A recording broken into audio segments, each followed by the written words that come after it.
Hi, in this video I'll help you get to know your car a little better. At the end of this video I've put together a straightforward infographic that summarizes all the key points. Like, subscribe and comment below. It really helps. All right, let's get into it.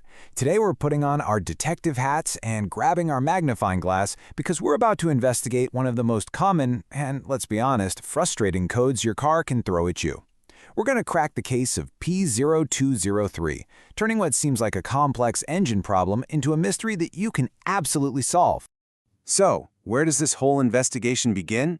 Well, it usually starts right here, with this little glowing symbol of automotive dread. That check engine light is our very first clue. It's a signal from your car's computer, basically screaming, "Hey, something's not right over here." But what in the world is it actually trying to tell us? And it's not just the light, is it? You can feel it. Your car just feels off. Maybe it's that constant shudder, where it's shaking while you're just sitting at a red light. Or maybe it hesitates when you step on the gas. These are the witness statements, the physical evidence that tells us something is definitely up. And then you pull the code, and boom, P0203. Now, it sounds super technical, right? But all it is a very specific message from your car's brain, the Powertrain Control Module, or PCM. It's basically saying, I've detected an open circuit, think of it like a dropped phone call, to the fuel injector on cylinder number 3. That means the connection's broken, and if there's no connection, there's no fuel getting sprayed. Okay, so now that we have our primary clue, it is time to do some real detective work. We need to line up the potential culprits, the ones who could be responsible for this whole communication breakdown. So, who or what is really behind code P0203? Well, look at this. The evidence points to a prime suspect right away. In about 3/4 of all cases, it's the fuel injector itself that's gone bad. A wiring issue? Yeah, it's possible. But a failure in the main computer? That's super rare. So this data helps us focus our investigation where it matters most. Every good investigation starts by securing the scene of the crime. And for us, that means we have to find our cylinder number 3. Now, this sounds really simple, but trust me, this is a critical first step that can trip up even the pros. And this is exactly why you have to know what you're looking for. I mean, check it out. The location of cylinder number 3 is all over the place, depending on your engine. On a simple 4-cylinder, it's pretty easy, third one back from the front. But on a V6 or V8, man, it could be tucked away in the back or hidden under a bunch of other parts. So please, always double-check your vehicle's specific layout before you do anything else. All right, let's open up our detective's toolkit. We always start with the basics. Just use your eyes. Unplug that connector on cylinder 3 and take a really close look. See any bent pins, melted plastic, any of that nasty green or white corrosion? Then we bring out the heavy equipment, our electrical lie detector, the multimeter, to test the injector itself. And here's the best part. The multimeter's verdict is going to be crystal clear. A good injector will give you a nice, solid reading, usually somewhere between 11 and 18 ohms.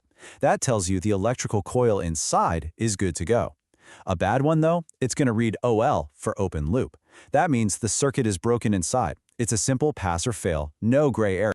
But what happens if the injector passes the test? Well, our investigation is not over yet. Now we have to interrogate the wiring. First, we check if power is even getting to the connector. Then we use a nifty little tool called a Noid light. You plug it in, start the engine, and if that light pulses, it's definitive proof that the computer is sending the signal to fire. So, we've gathered all our clues. We've interrogated our suspects. But now it is time for the one technique that delivers the smoking gun. This is the undeniable piece of evidence that will close this case once and for all. It all comes down to this one simple, beautiful piece of logic. We're going to physically swap our suspect injector from cylinder number 3 with a known good one from, say, cylinder number 1. We're literally moving the evidence to see if the crime follows it. And here it is, the confession. After you swap those injectors, you clear the codes, start the car back up, and if that P0203 code is now a P0201, gotcha. The problem moved with the part. You have just proven, beyond a shadow of a doubt, that the injector from cylinder 3 was the culprit all along. Case closed. So you've cracked the case. Awesome. But now we have a really important, really practical question to answer. You know what the problem is, but is it actually safe to drive your car to get it fixed? The answer, well, it might surprise you. Look, the short answer is no. Driving it is a really bad idea. And it's not about the lack of fuel in that one cylinder. The real danger is the severe imbalance it creates. Your engine is a finely balanced machine. When one cylinder isn't firing, it creates a violent shake that puts brutal stress on your engine mounts and even the internal bearings, which can lead to way more expensive damage down the road. And this right here, this is the payoff for all your detective work. The cost to replace a single fuel injector is, pretty manageable, but that cost is absolutely nothing compared to the thousands you could spend on engine damage from ignoring the problem. Solving this mystery early saves you a ton of money.